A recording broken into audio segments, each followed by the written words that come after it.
I'm Joe Normal, and you're watching Guitar Tales with Dave Cohen and Scott Guitarmas Assemble. Have a rockin' day.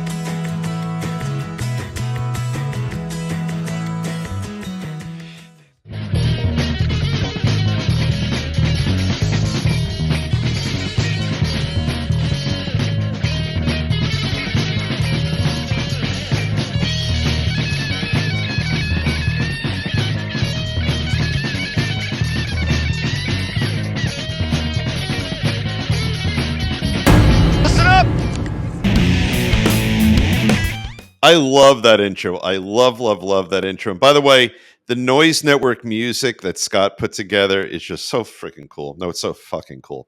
Anyway, as we do all the time, let's start by thanking our great, not sponsor, but sponsors. Let's start out with the Confections of a Rock Star. Absolutely fantastic. I've been there a bunch of times. I miss it. I need to go back. Right in the middle of Asbury Park. If you know Asbury Park, you know this place. Great food, great people, and as I always like to say with my dog who's sleeping right there on the couch, they have pooch food, but it doesn't end there. If it's still part of it, and Scott might correct me if I'm wrong, there's Alice Cooper. Do we no longer have burgers inside? I will know in a minute. We do! We have burgers inside. Little Andy's Burgers, they're another sponsor. So 2 sponsors, 1 building. The burgers are absolutely delicious by cool people in a cool place in a cool town. This is an Intermezzo show tonight. Scott and I love doing these. We've been chatting all day, and we were chatting before, and Scott wisely said, let's stop, because every time Scott and I have a conversation, it's a show. So that's what we're doing right now. And I will toast my dear friend and producer and publicist and co-host, Scott Guitarmas Stengel, with... Oh, you're too kind. Yeah, and this is the cup. Salud. So this is a cup. You, Aaron, and I were over at Delicious Orchards. Yeah, that crazy place. Yeah, that crazy wild place. We started with there. Then there's a little brewery there. And you guys talked me into getting this yogurt with a... And it's not yogurt anymore, but it's a cool cup. So I got a bunch of these for espresso, but I'm having my my wine. So the two of us are going to be tanked by the end of the show, which is perfect because I am celebrating and reveling in the fact that I am on staycation for 12 amazing days. That is amazing. The retail pharmacy world full of flu shots and woe and problems with the computers, and I can't even tell you what a hell of a week I had. Yeah, you and I both had rough days today, and you keep people alive. Tonight, as you know, as we do every show, I like to change up the guitars I have behind me. Tonight, that's a good-looking guitar. Royal by Bootlegger Guitar, Hermosa, California. Our good friend Chuck Wilson, heading up his little shop there in Hermosa Beach, California. We need to get out there and hang out in that amazing studio / store / whatever. There's an early bootlegger, yeah. His guitar. line of guitars is amazing, and he's coming out with new stuff all the time. They've got an acoustic guitar coming out. It's probably already out. He's got pedals. He's got cases. He's got stands. He's just like keeps ever expanding the world of Bootlegger. In fact, we're gonna have Chuck back on to talk about what's new at Bootlegger because it's been a minute since I had 1/4 of John Doe and the Generics staying over last night, who was playing through my Bootlegger tube amp. Yes, they do amplifiers as well. And I'll tell you what, that amp, like the wine I'm drinking, gets better with age. When the tubes have warmed up, I've had it about 3 years now. Yeah, that is a thing. When the tubes get warmed up, it becomes more and more amazing, which is really great. Yeah, really great sound. So we have a great show tonight. All my notes are on my cell phone, but we're talking about guitar players, either underappreciated, maybe on your list. I guarantee you there'll be people I've never heard of, which means some of our fans, to the extent we have fans, might not have heard of them. And we do have fans. We should thank our fans because our numbers are growing exponentially. Especially, you guys really love the best of podcast audios that we've been putting up. Yep. Thousands and thousands of listens and downloads every week. We really appreciate you supporting the show. Yeah, I took a look. I was with friends talking about our show, and I went on YouTube and I said, I don't know, I guess we have about 4,000 or 5,000 followers, but we're over much more than that. about 8,100. We're approaching the 9,000 mark, hopefully soon. Yeah. So It has a now- way of feeding itself after, because the people tend to look at the new content, and that's what the algorithms will show you, the new stuff. But we have a huge library of shows, and that's the Yeah. whole idea behind putting up the best ofs on Right. podcasts, because we've had some really amazing guests over the We last have. Well, month. here's the thing. It's when you look at the two faces that are on the screen right now, it's an incredible testament to our content that people are tuning in because Yeah. there must be something good about the content if There's these nobody are the famous faces. on this show. Every Yeah. Intermezzo show is just you and I. But Yeah. listen, the people I'm going to mention tonight, feel free to come on the show, especially the first guy I want to talk about All tonight. right, you want to? Let's jump right in. You want me to start? I want you to start. All right. So these are, Rolling Stone put out like a list of like the 100 greatest guitar players of all time, and I'm sure that these guys will be on the list at some level. But these are my personal sort of unsung, underrated, big overused word, guitar players in my life, in my guitar playing life, who inspired me to play, and taught me to play the old school way by playing videotapes and cassettes and records Right. before YouTube. Um, Massive fans of these guys. Now they're sort of, with the exception of one player, they're sort of in the same genre. Right. That's my jam. Right. Right. I could talk about country guys. I could talk about jazz guys. There's a gazillion of those. Roy Clark almost made your list. How'd you know that? Oh, I told you. You did. Yeah, the great Roy Clark. Yeah. Definitely blown away. But He inspired me as a player, but I didn't really take any of his techniques away. no. The guys I'm going to list tonight definitely influenced my playing. Okay. All right, let's hear it.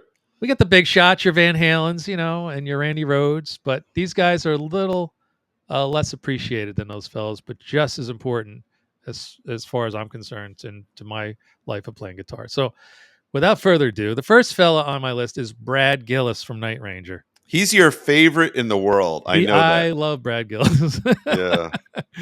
I'm dying to have Brad Gillis on the show. The thing is, even at this stage of the game, Night Ranger is busy. Right. They are touring. I follow him on Instagram, and he is just constantly busy with touring. And I love his guitar. I love his tone. That was the stage first thing I presence. was going to say. His tone, and you know what else? Like we always talk about in the show, he always services the song. Yes, He he does. Yeah, and that might be why people don't think about him because he's not about ego. that's a great point. I mean, a I lot make of these them guys are once in a sort of while. behind the scenes, and but I'm noticing. Of course, Brad is famously gifted when it comes to the whammy bar, and he had the third Floyd Rose ever made put on Wow. that guitar of his, which I don't know. It's an incredible guitar, and I don't know how that thing stays in tune, because when I first started learning some Night Ranger songs and I pulled up on my tremolo or some instant string breakage. Wait, how was that? Okay. So the other thing we're going to do tonight is not only going to talk about these guys, we're going to put in the description below a link to the song, like that one song that I think Yeah, give me your best sort of Night shows Ranger off song. that guy. What- So, everybody might say Sister Christian, like Yeah. super overplayed, great solo. Like you said, services the song. Yep. But check out Sentimental Street. Okay. Sentimental Street has it all. It's got the two-handed tapping in there. It's got fiery, fast licks. It's got whammy bar tricks. It's incredible. Great song, and it's just a little song within a song, and that's sort of the common denominator, if you will, of some of my selections tonight. I like that. So Brad Gillis, Sentimental Street, famously played with Jeff Watson, and Jeff was sort of a technical, quick pick player. Okay, got his yep, picking style. yep. Brad had some picking style, but he had other tricks up his sleeve, which I really liked. All right, I love it. Yeah. I'll give you my first on my list. I've got Ron Wood, who is not unknown I by never any heard of him. stretch. Yeah, I know. But here's why he's on my list. Go ahead. because when people talk about the Stones and the world of guitar, it's always Keith Richards. He only uses 5 strings. He uses all these cool tunings. He has 1,000 times the stage presence of Ron Wood. And I agree with all that. And we all love Keith Richards. At least I do.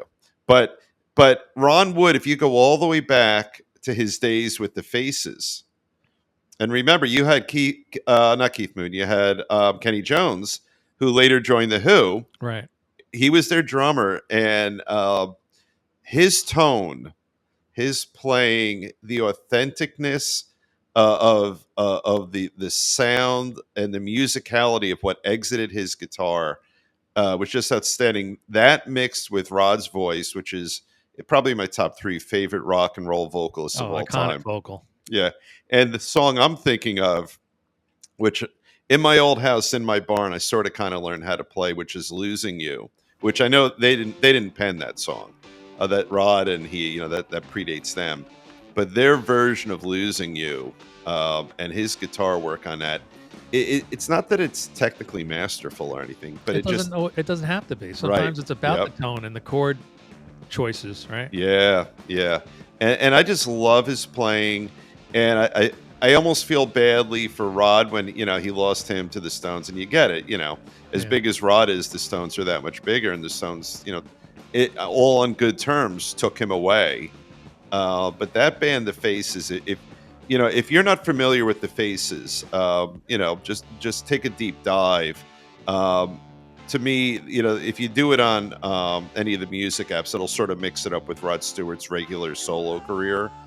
But when he was with the Faces and they had Kenny on drums, and obviously they had Jeff Beck for some time, but Ron Wood's guitar playing is just fantastic. That's awesome. It's authentic. And I have the unique position that being a cover band guitar player, I have to copy. Oh a lot of the guys you're talking about, and I had to copy Ron Wood for a song we did, and I had to bust out the slide. And, which one? Which song? Oh God! Now you put me on the spot. There's a video of me doing it on all right, we'll find it. We will find it. I hear the song in my head. I just don't know what the hell it's called off the top of my head.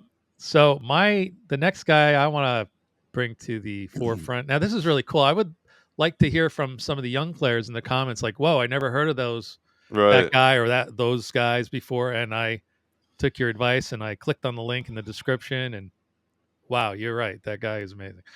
So the next guy is Elliot Easton. Elliot was the guitar player for the Cars. Right. Oh my God, so tasty. Hits and videos in the 80s. Yep. But every one of his solos. Oh my God. Again, a song within a song. So let me do you know this? Who was doing the studio work for them? Because their recordings were so crisp and just sort of so full and 3-dimensional. They were 3-dimensional. I don't know who gets credit for that, honestly. Yeah. I should know that being a guitar nerd, but I just don't off the top of my head anyway. His tone was fat. Well, Elliot, he had different kinds of tones for different kinds of songs. Yeah, that's true too. He was actually a Kramer artist at some point, and they actually built an Elliot Easton Strat for him. Interesting. That you could buy from Kramer, and they're fairly rare as I understand it. But check out Just What I Needed, and you guys probably heard that song before, but pay attention to the solo. It's a little rock. There's some country licks in there to go with it, with a little slapback echo, almost as if he should be playing a Gretsch or something, and maybe he was. And he's left-handed too, which makes it even more complicated to learn Elliot Easton songs. And I have tried to learn some, and barely got by learning some of his solos. They're very tricky, and they're just not normal. I love that. And I fully agree with you. Very few of us know his name. I mean, you said it, I knew it, but I almost had to think before I was sure I knew it. Here's my next one, and I had to do it, and I'm looking down at my phone right now because I had no idea who these guys were. So we all know, most of us know the song "Sweet Jane." Yeah, not written by Lou Reed, but I don't think he wrote it. He does a great studio version, but if you just, I do it on Apple Music. There is a live version. So if you ask for Siri to play it, you'll get the live version. You will not get So the we're gonna put up the link in the yeah. description so we make sure we get the right one. Yeah, so I Googled this. So what's interesting, this is a 4-chord song. I actually jammed it horribly, I'll admit, for Todd, friend of the show, Todd Yasui's 60th birthday a little over a year ago in LA. We had about 5 guitar players, one of whom is a relatively successful actor, very successful actor, who is the best guitar player among us. But we were just doing the 4 chords thing. Well, this version of the song, which I highly, highly recommend people listen to, it's probably about maybe 9, 10, 11 minutes long. There is this very long, pure musical intro. Have you revealed the name of this artist yet? Oh, Lou Reed. I'm sorry, Lou Reed. Oh, that's the guitarist. Well, no, I haven't revealed the name of the guitarist Okay, yet. I I'm just to about make to. sure I'm following along because Yeah. I'm like, So it's a Lou Reed song. Everyone knows this as a Lou Reed song. And you go, and if you listen to it, it's this sort of free-flowing guitar intro that is outstanding in tone, more interesting in composition because it's a slow moving lead up to a 4-chord song. And I can't describe how good it is. And you could hear, if you're not watching, the crowd loses their mind when they finally find out what the song is because they just hear this great guitar work. So the 2 guitar players on it, and I actually Googled it. It says in 1973, Reed delivered his best known version. He hired 2 of the best session guitar players of the time, Steve Hunter and Dick Wagner. So those are the 2 guys. And they trade off on each other. And to listen to it, I get goosebumps. wow. This intro, it's long, and you can hear the audience really vibing with it, but they don't know what they're about to hear. Do you recommend listening to the Lou Reed version also, or before? Well, this or is the after? Lou Reed version. I mean, the Lou Reed's recording of it. Yes, yeah, because it's a good song when he just does it in the studio, but this live version, it's really long, and every time I listen to it because I know what's coming. And I'm with the audience, not knowing what I'm about to hear, but I know I'm loving it. And their guitar work is just off the charts. Tone, composition, and the thoughtfulness that they know what they're doing. They're playing something very intricate as they're about to start a 4-chord song with a guy who could barely sing, but it doesn't matter that Luke could barely sing, Right. And it's just fantastic. Oh, that's amazing. I'm going to have to click on that link. And You're going to check love that it. myself. It's really cool. Yeah. Yeah. Because when it comes to guitar songs, Lou Reed's not the guy that pops into my head first. No, He's like a Bob Dylan, right? You're not really thinking about that. right. Yeah. Right. All right, my next guy, and I know James McGill, if you're listening or watching this, GT alumnus, you are a huge fan of this next guitar player. And I did a little more of a deep dive on this guitar player and found out things I didn't know. And this is just a few years ago. Okay. Neil Giraldo, Oh my God. otherwise known as Pat Benatar's husband. Yeah. And he got into the Rock and Roll Hall of Fame in like 2022 or whatever. But again, common thing here, a song within a song. His solos are ingenious. They are. And they're all a little bit different. They are. And so you can go down the Pat Benatar list of songs and listen to the solos for those songs. And they're all, unique and different, and the tones are different and stuff. What I didn't know, and people might call me out on this, how did you not know this? He does the guitar work and solo in Jesse's Girl by Rick Springfield. Oh my God. I was always a fan of that guitar solo, and I It's a found out great that he solo. did it. And I was like, he does that guitar solo? Wow, that makes sense. It Because does. it's so, again, being a cover band guy, I could hear it in my head. That's the key. I could hear it in my head right now. I had to learn that damn solo, and it was a bitch. That sounds. I know the 3 chords. Yeah, well, that was just for starters. When you get into Yeah. that solo, hey. I know. I want your band, by the way. I told you this. I want your band to play the Sammy Hagar tune. I've done everything for you, but Rick Springfield's version. Yeah, who knows? Maybe Neil played on that too. Yeah, we'd have to check into that. I think he did. I think that whole record he's on there. He's involved. Oh, that's very cool. Now, all right. I saw it when if you search YouTube and find, maybe we'll put the link. a live version of Jesse's Girl, like nowadays, like maybe the last year or two. You got Rick Springfield up there playing Jesse's Girl, and on walks Neil Giraldo off the side of the stage there, holding a guitar, and they stop the entire song right before the solo, and the Oh, place really? is going absolutely apeshit, and then he plays the solo, and it's sick. It's sick. Wow. You know what? I got to watch that. So here's another thing. God, Todd's coming up twice. Todd and I. Don't you have any other friends besides Todd Yasui? I do not. And me. Nah, but Dave has two friends. Everybody. that's right. We ironically went to see Rick Springfield at the Cap Center in You Maryland. saw Rick Springfield? Actually, it wasn't at the Cap Center. Meriwether Post Pavilion, maybe. The women there. This is like, I don't know, 88. No, 85. 85. Did you throw your panties on the stage? I did. But we were standing amongst what to our perception were middle-aged women, which probably meant they were like 28 because we were kids. And the screaming was like you were at a Beatles show. Definitely right, yeah. And it was actually painful. Well, he is handsome. Yeah. You know who opened for him? Go ahead. Corey Hart. Really, Corey Hart? That was the night guy. He was horrible, but it was fun. Is that who? Have I got it right? I wear my sunglasses at night. That's it. Yeah. Like There's the one hit crazy wonder. guitar solo in that stupid song too. I wonder. There is, and it's good. Yeah. Do you remember if he was playing the guitar for that song? I don't, but I will tell you though. Talk about it. Here's a bonus on our list. He's not one of my official choices. Rick Springfield is a solid guitar player. Oh yeah.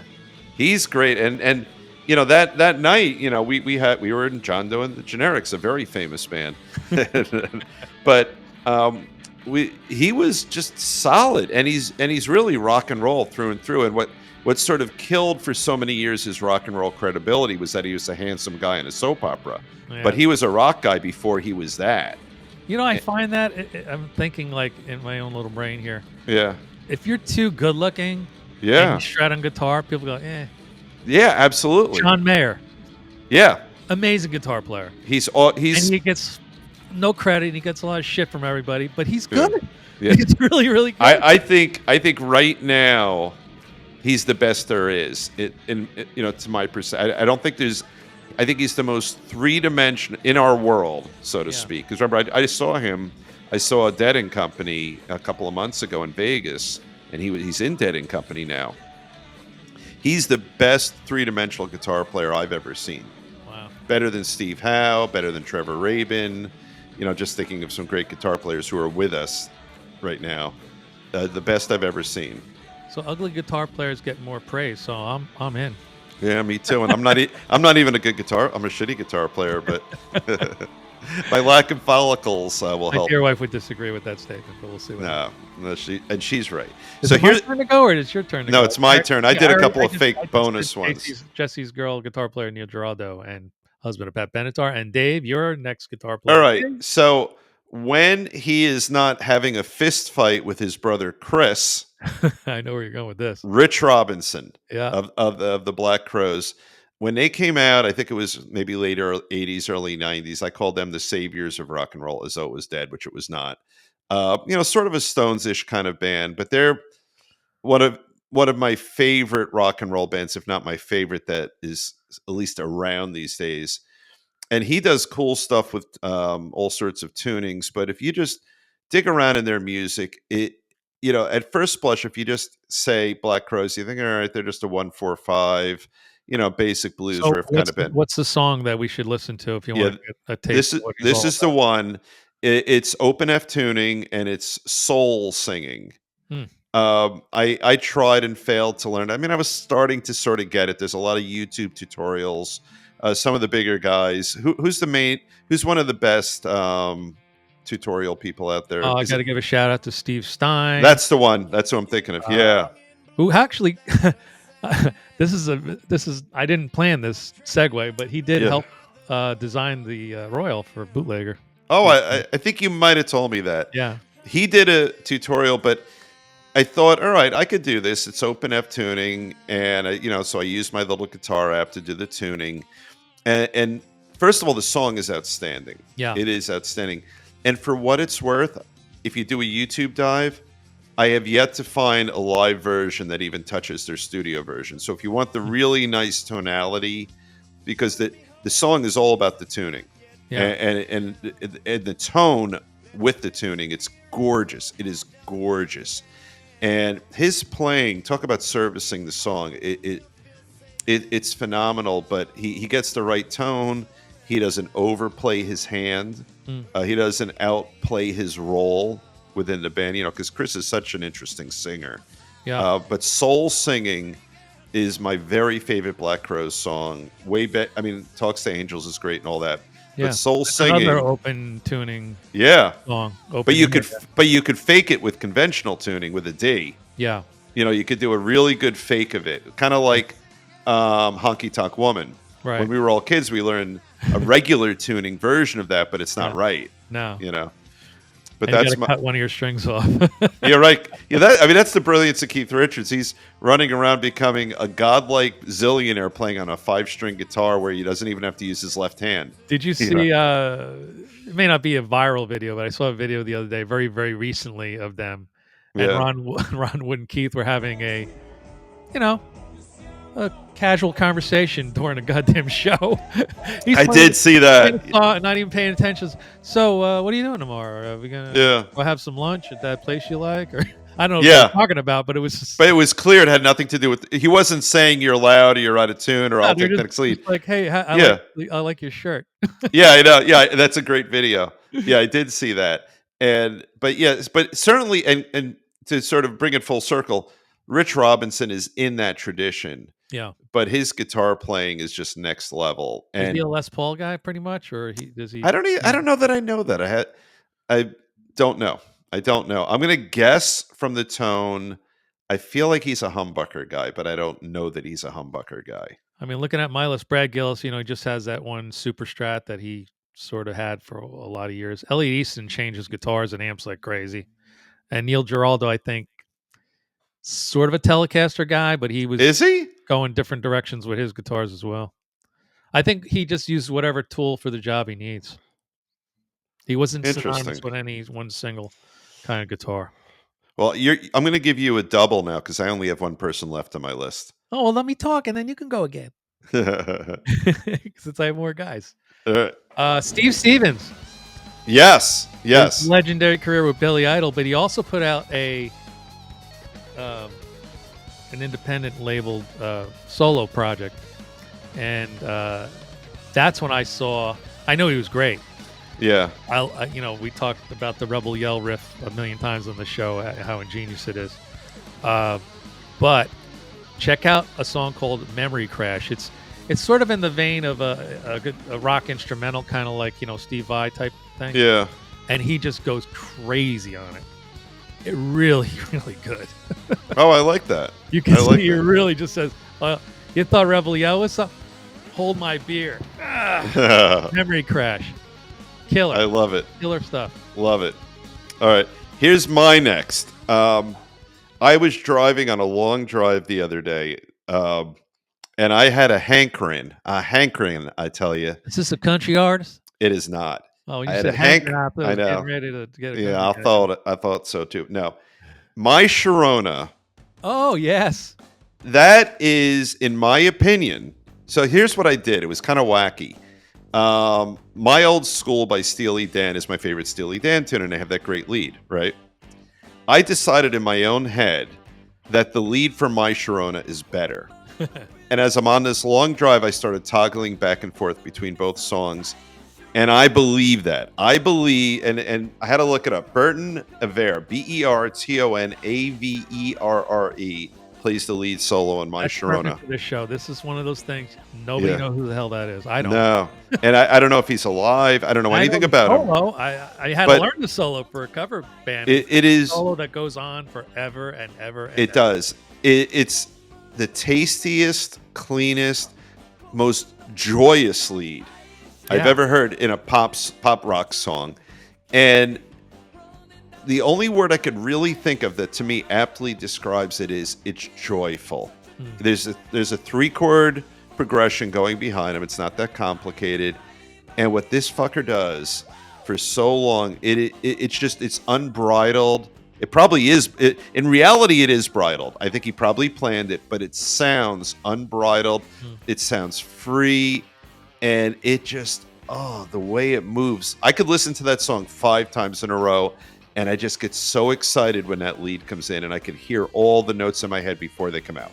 Aside from solos that are songs within songs, like most of my guys on my list are, Yeah. I do love a solo that, normally if you're just improvising and playing solos, sometimes you take a little break and you think about what you're going to do next.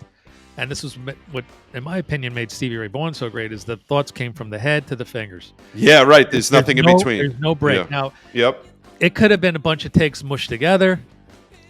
I don't know, but Yeah. it sounds fluid. It doesn't sound choppy. No. No. He goes from one idea to the next, and then when you think it's like, okay, that's a pretty safe choice, he gets a little more creative. Excellent choice. Great solo. What's his name again?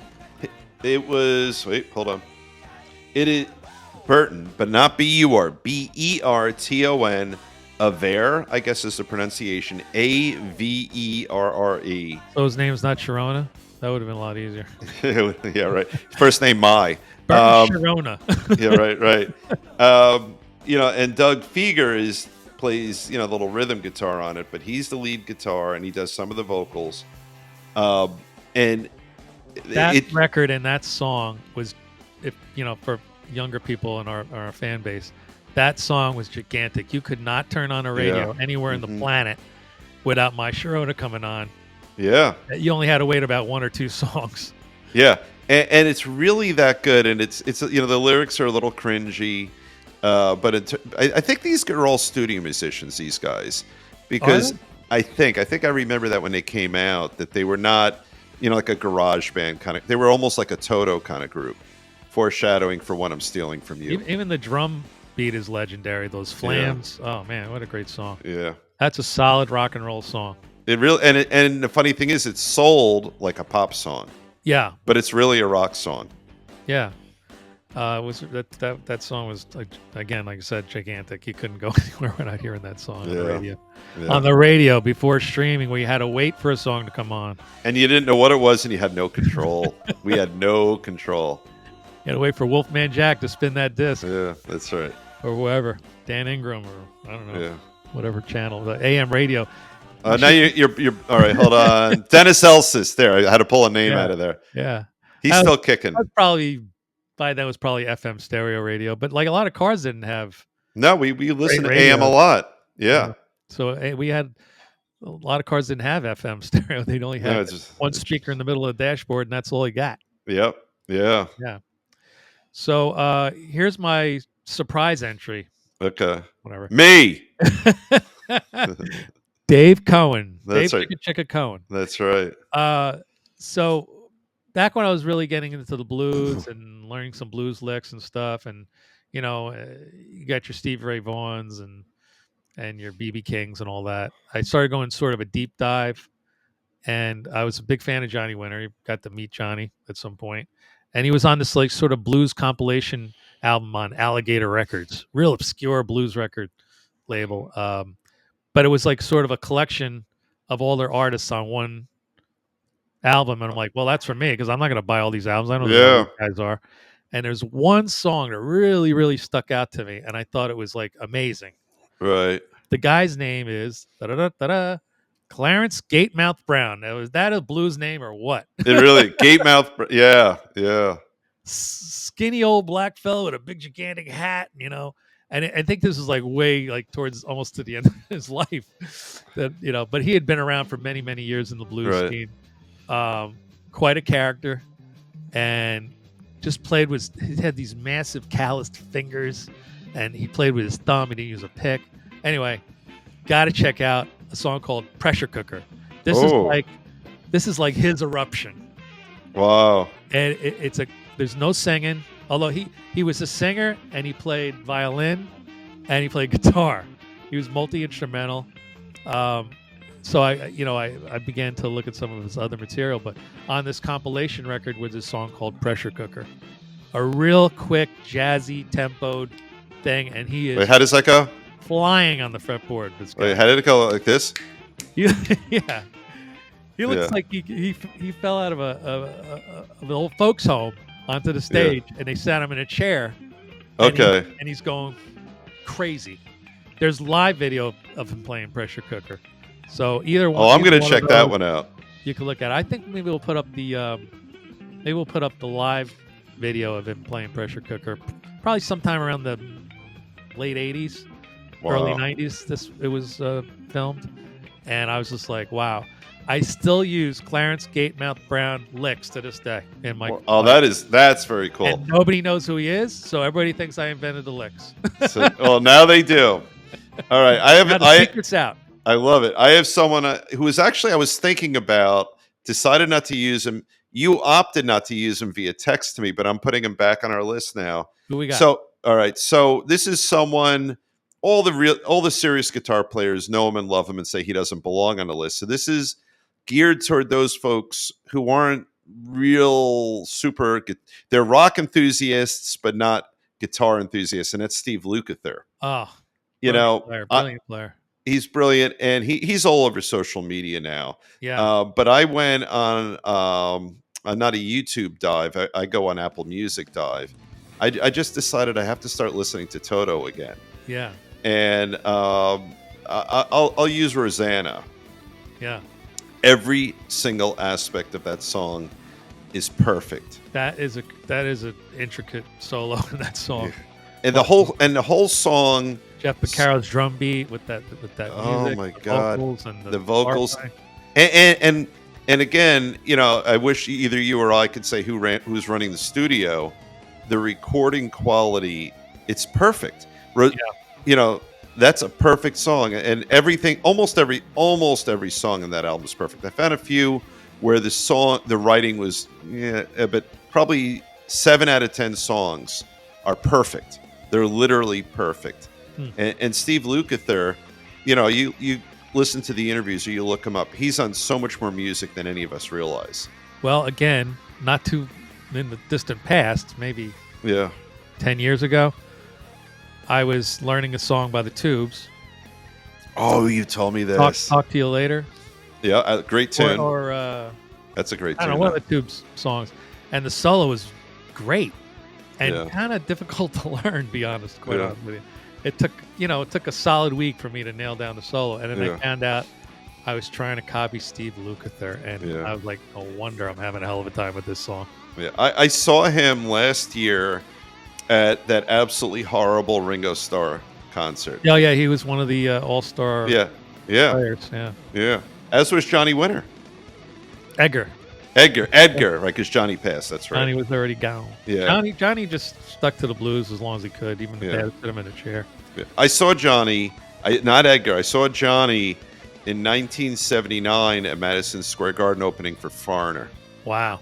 And he was great. I mean, I was a little kid. I was 15. But Steve Lukather, that was in an absolutely horrible concert where I'm telling you, 30-40% of the people there were walking around in their 4-prong walkers, not because they were injured, they were just so old. I think I saw an earlier version of the All-Star Band, and it was I don't remember who the big headliners were, but I hated it. I literally hated it. A lot of great old songs. Yeah, I hated the whole concert. Do you have any other honorable mention? I do. Go ahead. Popped in my head.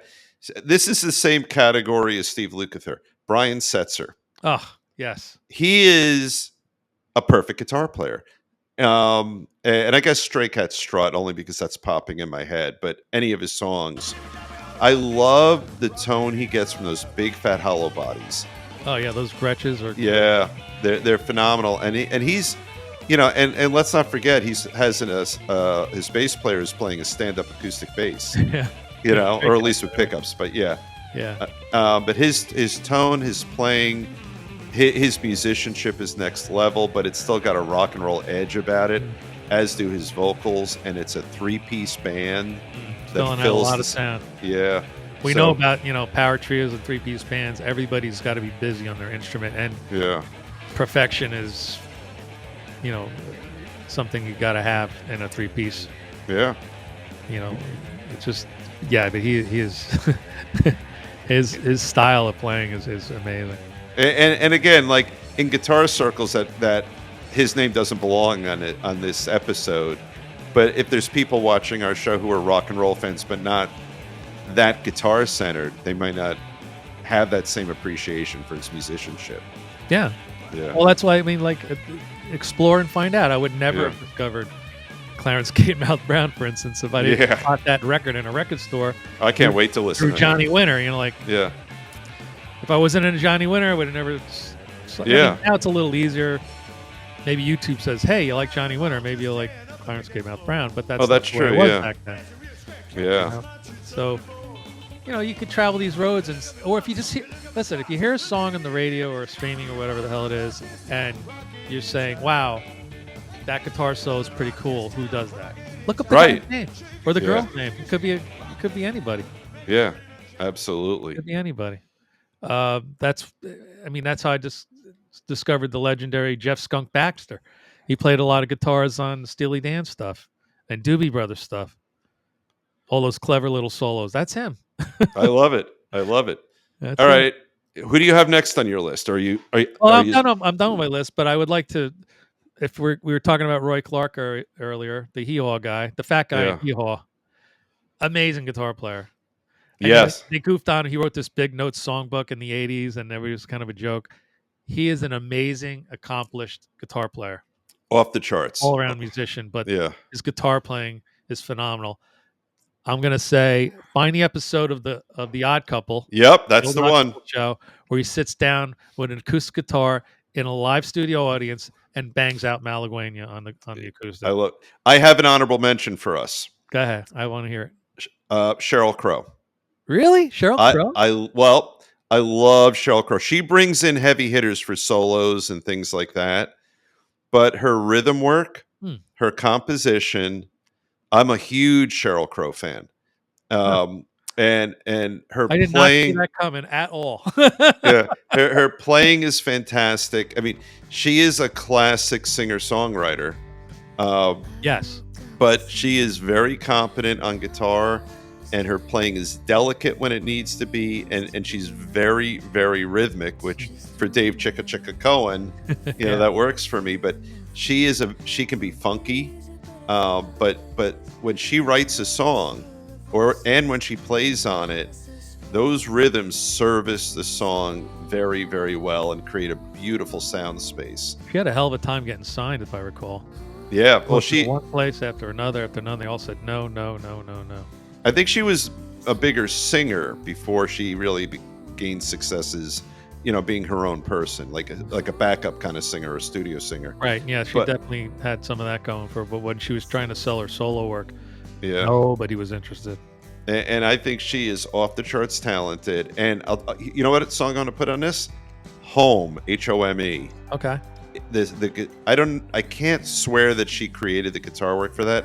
It's ethereal. It's mood setting. Home is an absolutely gorgeous song. Absolutely gorgeous. And I could hear the guitar work just by saying the song. I hear the guitar work in my head right now. It's absolutely beautiful.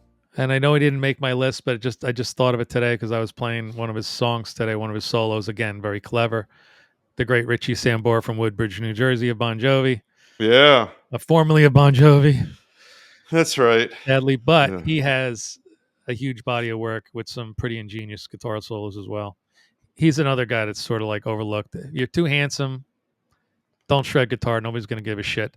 Yeah. You got to ugly yourself up first. It's true. It's true. G.E. Smith. Perfect. Even G.E. Smith knows he could make a train take a dirt road. I never heard that. I like that. That's one for Dad. Happy birthday, Dad.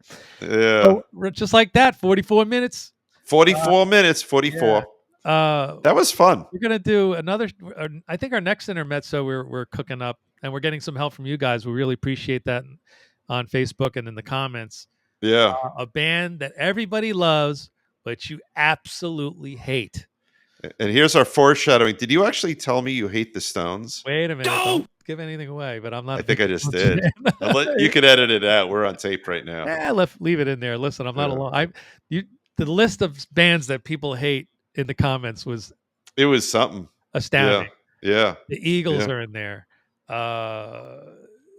Who was another big band? So Led Zeppelin was in there. The Well, Doors are in there. they're on Pete The Who's Townsend's in there. list. Pete Townsend hates Led Zeppelin, so there Yeah. you go. So That curmudgeon. So we're going to expose our innermost self, like Beneath the Planet of the Apes, and talk about Yeah. the bands that we don't like. I can't wait. Just don't get it. And we're going to take a lot of crap for that, but that's okay. That's what drives viewership. Which reminds me, it's on this side. That's right. Over Subscribe. here, It's somewhere. YouTube has put a little box Just there. Just put your cursor over that thing or hit it with your finger. it And don't cost no subscribe to the money. channel, and it's totally free. We're not going to Don't send cost you nothing. Yeah. any stupid emails, and we're not going to call your cell phone asking for a new car warranty Yeah. renewal. Get us to 10,000 on YouTube. That'll be pretty cool. Yes. And over on my TikTok page, in a small segue, I posted something about Journey.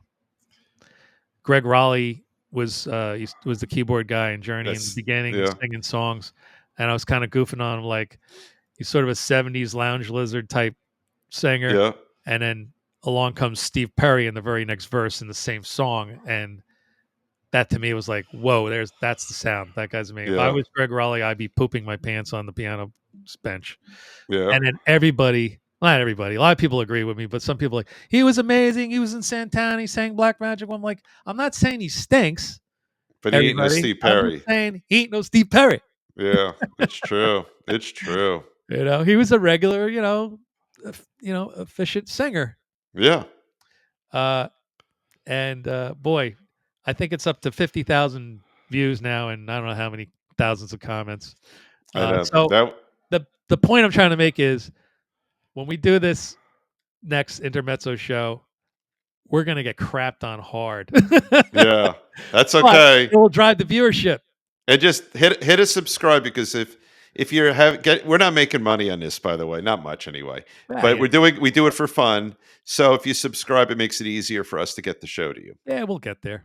Yeah. Yeah. Let's see. Let's end the show with our friend Bumblefoot. Perfect. Okay, guys. We'll see you All next right. time on Guitar Tales. Yes. Hello, I am Ron Bumblefoot Thal, and you're watching Guitar Tales.